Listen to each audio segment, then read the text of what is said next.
everybody, it's Grant, and I was just scrolling the other day on YouTube, and I came across this video, and I have no idea, haven't seen it yet. So I am going to be reacting today to Mr. Dave Ramsey himself. If you are in your 20s through 30s, Dave Ramsey has a message for you. I want to see where I agree, I disagree, because, you know, some people might not like coffee or energy drinks. I don't know how. But Dave Ramsey, yeah, he doesn't like that. So there's gonna be at least one part where I disagree, because in every one of his videos he's like, that's bad. So let's, without further ado, see what Mr. Ramsey has to say.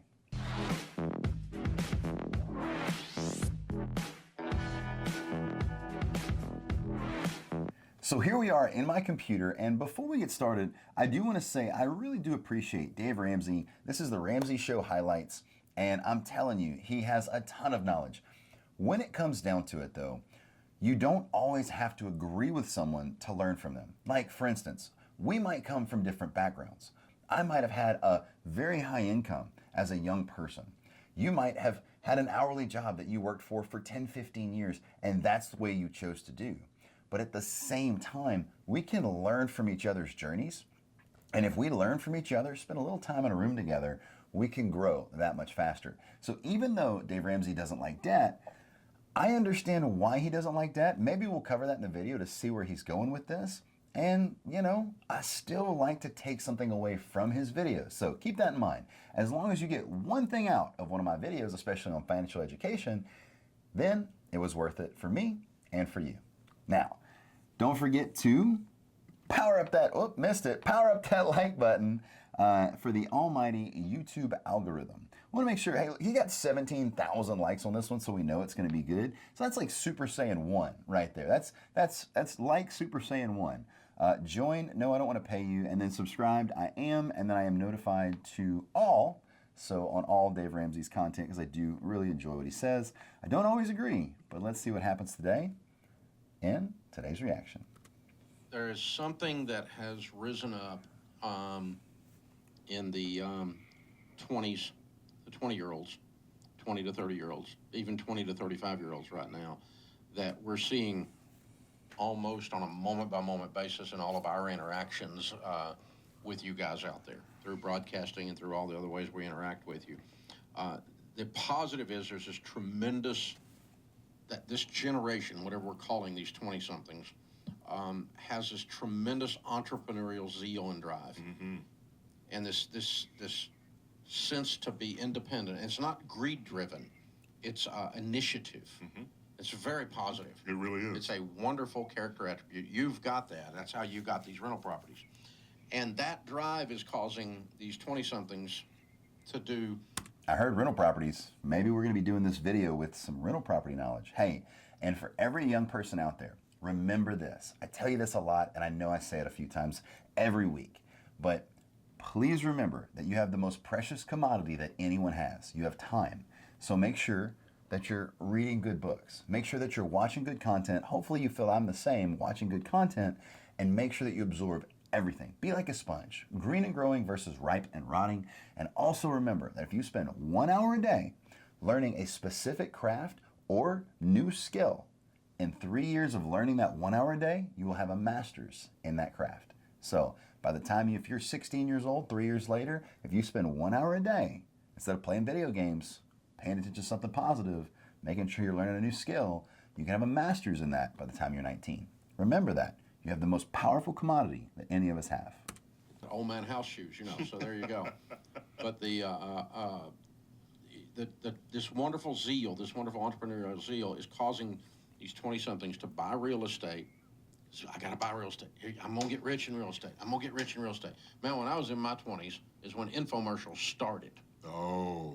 That was the beginning of infomercials. Oh, yeah. So I'm going to get rich in real estate. I'm going to get rich in real estate. The spirit on it is, I mean, my discernment says it's not greed. It is initiative. It's a positive ambition. But what happened with me was I bought real estate that I couldn't afford. I leveraged it. I used totally borrowed money, and he was short-term leveraging as well. So he was doing crazy stuff where you have like 90 days to renovate and sell that house. He was doing some stuff that I would never in my life have done. I ended up with $4 million worth of real estate that I owed $3 million on. With a About lot of $1 million notes. net worth, but it wasn't cash flowing, and I was flipping it, and it was barely cash flowing. Like his is barely cash flowing. This is why I know this math, because I lived it. Right. Because I did the same thing, only I did it with more zeros on the end. It wasn't 400,000, it was $4 million, and it took me down because the bank got sold and called our notes, Yep. and then I didn't have any cash. I was not in it. I had all these assets, but there was no cash. Mm-hmm.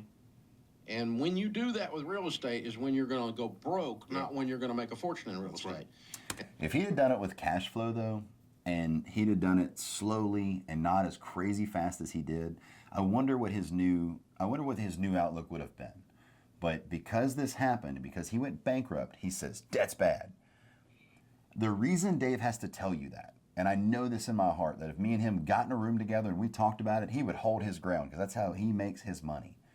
But he understands that most people, if we have the world right here, most can't control themselves. So if most can't control themselves, might as well say debt's bad, don't do it, don't have credit card debt, because most people drown as soon as they get debt. Why is there an 18-year-old person with no debt, and by the time they're 25, they're stressed out?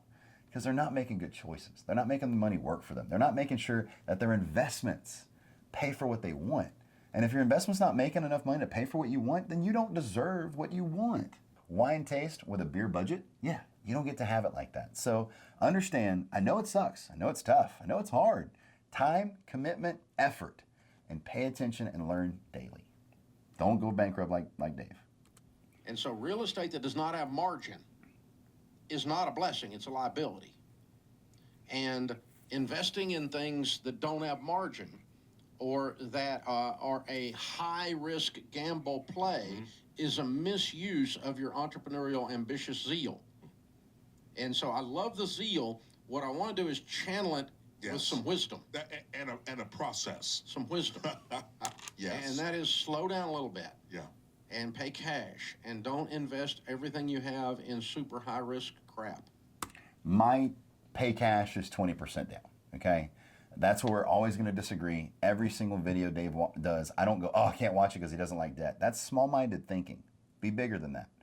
And what I believe is by putting 20% down, by buying the property with some cosmetic fixes that are costing you a couple grand to fix, but because it looks bad, people don't buy it. When it sits on the market for 200 to 300 days, and then you're just watching, and you're circling that property, yeah, and you're just circling that property until you get an opportunity. You drop an offer, they reject it, come back in 30 days.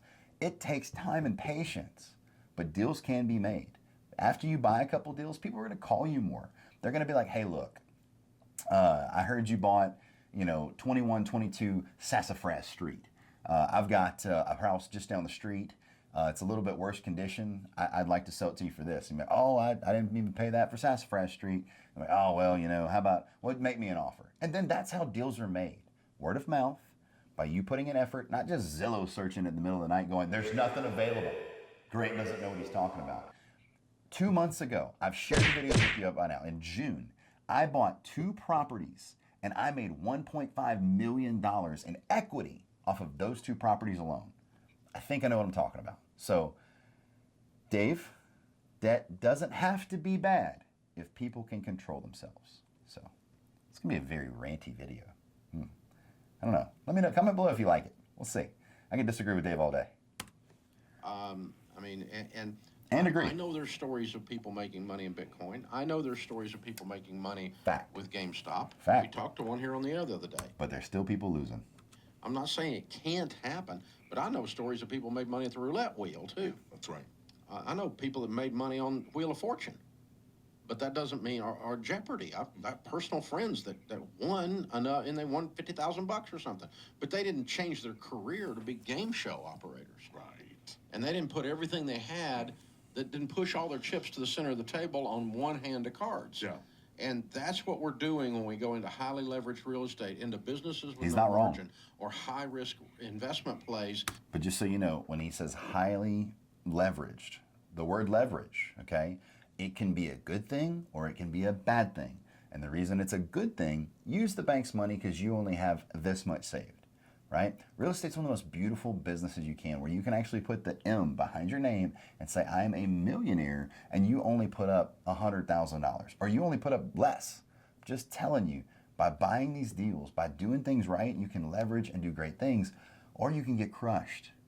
Everything in life has balance. I am going to call you out on the other, because it leads to bad critical thinking that, okay, real estate's a good investment, so all real estate, no matter how broke I am, is a good investment. That's right. That's bad thinking skills. It is.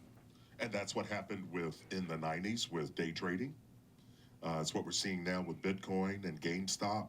But I'm going to tell you something, Dave. I'm getting these calls. Now, this is Chris Hogan. Chris Hogan wrote the book, The Everyday Millionaire. That book is absolutely fantastic. It's in here. I've got Dave's book. I've got Chris Hogan's book. I've got several of both of them. But The Everyday Millionaire is one of the absolute best books I have ever read, because it puts things in statistical form for you. Chris Hogan is an absolute awesome monster when it comes to this stuff. I enjoy Chris as well. He also does the no debt thing, but I get why. Callers calling in, these millennials on my show, the Chris Hogan Show, that are saving and investing and following the plan. And the trail is the foundations course they took in high school. That they were either financial peace babies, where their parents went through it, taught them, or they went through foundations. And so they've got this learning foundation, literally, where they're thinking and following the process. It's encouraging. But I had people, when I'm doing real estate deals, I had people that thought I was a genius when I was buying all that real estate, except the old people. And the old people that had money kept looking at me going, son, you're too leveraged. You got no cash. This is going to catch up with you. You're going to get a spanking. You're going to get it. And I kept going, oh, you're just old. You don't understand. This is the proper use of capital markets. And I used all the catchphrases. OPM. I've got great internal rates of return. I have no cash. Right. No liquidity. I couldn't buy a freaking loaf of bread. But I got $4 million worth of real estate. And so this idea that you can throw around all your arrogant little terms and all they show is your immaturity. They don't show that I'm a dinosaur. They show that you're a child. That's all it shows. And so the thing is, use this ambition, this movement, which is so positive in this generation, in a slower, more methodical, cash basis way with high margins, and then you're going to learn to love real estate. I got a bunch of real estate, and I want you to have some too. I just don't want to have you. There it is. All right, so understand, one, Dave's telling you that he's proud of you for that ambitious spirit. If you are in your 20s and 30s and even 40s, there are a lot of people that are trying to learn financial freedom. They're trying to figure it out. Let me break down in a very non-video oriented manner. I'm not going to write it out and put it to you, but let me just give you a brief idea of how I believe real estate is winning. 1, 20% down. Grant, unsub, dislike, get away from this guy. I want to do it with 3 to 5%. Pain of regret, pain of discipline. I explained that earlier in this video. Another thing, I believe the purchase of the deal is where the money's made. Oh, Grant, I joined Zillow. I put my zip code in and gave them an email address. I'm a professional at searching Zillow. I know that there's no deals out there like that. 2 months ago, $1.5 million between 2 deals. 2 deals. I'm not trying to say that I have all the answers, but I will tell you my way works. Dave's way works. Mine's a blend. Mine's a blend. You can drink 15 of these and have a heart attack. Or you can drink 1 or 2, right? A couple hours apart. Boom. And then you got you a nice, very inexpensive energy drink. Link in the description below for Spark. But hey, it's a vitamin-based energy drink. It's great. It takes it in moderation. But that's just an example of how things can work. I believe the deal and the money is made on the purchase. I'm going to find a property with some cosmetic fixes. Like, let's say I move out of this house and I leave all the holes and the nicks, and let's say I pull all my stuff off my sound dampening material and it leaves a bunch of scratched paint. Well, buyer's going to come in and say, oh man, I don't want to repaint the house. And I'm like, well, you know what? You repaint it, you pay for it, I'm out. I'm selling my house to somebody. And then I do that enough where then my house sits on the market for a little too long because it wasn't move-in ready. Then everybody's kind of going by my house like, oh, I'd show you that one, but something's got to be wrong with it because it's still sitting on the market. It's such a beautiful house. Long story short, I'm opening myself up to have a deal made on me because I, thought I knew best. So let's say you can buy a property with some cosmetic fixes, some paint, some sheetrock, some trim, and you buy it for 80%. You put 20% down, right? If you put 20% down, you become recession proof. I've said that in many videos in the past. Your now property will be forced to cash flow. If you have a duplex, now you can almost rent one side and pay for both versus go bankrupt when you don't have one side rented, right? Then you also escape PMI. PMI on like your fifth deal, if you're just 5%, 5%, 5%, you're paying enough in PMI a month to be able to buy a whole nother rental property. It's 1% of the amount financed divided by 12 months. You don't want to pay PMI. There's no reason to. It's pointless. But what you do, 80% purchase price, 20% down, you now owe 60% on that property. Tell me Dave Ramsey wouldn't be like, I don't like it, but could be worse. And he's not completely against debt. He just has to take a stance because most people can't control themselves.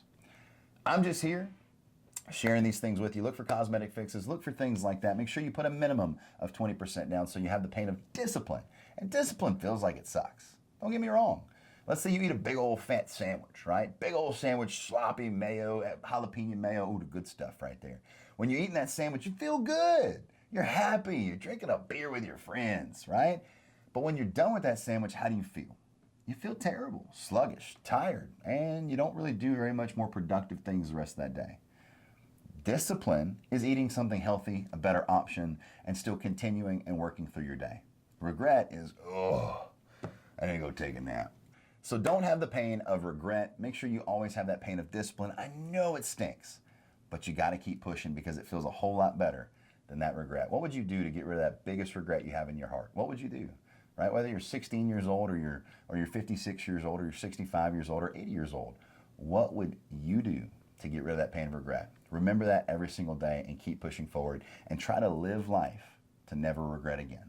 I hope you guys enjoyed this video. If you want to see more of me reacting to Dave Ramsey's content, please comment below. I would love to see. If you do, I'll do more. And I enjoyed it because I do enjoy Dave. Whether I don't agree with him or I do, I always enjoy him. So that being said, that's it for the video, guys. If you enjoy videos like this, please power up that like button, hit that subscribe button, and notification bell. Please check it to all so you can see all of our amazing content that we post every single Monday, Wednesday, and Friday at 5 p.m. Central Standard Time. Also, go in the link in the description below and follow me on Instagram. I would really appreciate it. I only have like 1,700, 1,600 followers, and I will post more just to make sure that I provide you with a little extra content as we go. Also, please don't forget to like and subscribe to our polls, right? Just go hit the like button on those polls and participate. I'd love to hear more information from you there. I hope you have a fantastic afternoon. Remember that I 100% believe in you. I know you can do anything that you set your mind to and never let anyone tell you any differently. Make sure you always do it in moderation because a little bit of too much of something can always be a bad thing. Money, energy drinks, or debt.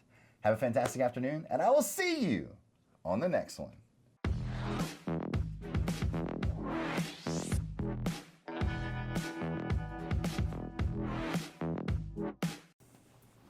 I hope it's still rolling. Kind of has to be. Yeah. Cut it close.